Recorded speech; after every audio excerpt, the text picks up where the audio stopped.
আমাকে টাকা দাও, না হলে আমি কালকে ঘর ভেঙে দেব। যখন হাল্ক আসবে সব ঠিক হয়ে যাবে। দাদি, কোথায় তুমি?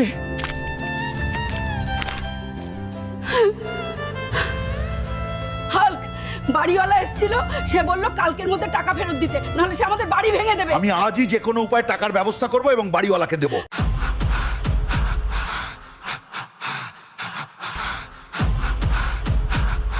আজ আমাকে যে কোনো উপায়ে একটা খুব বড় মাছ ধরতেই হবে।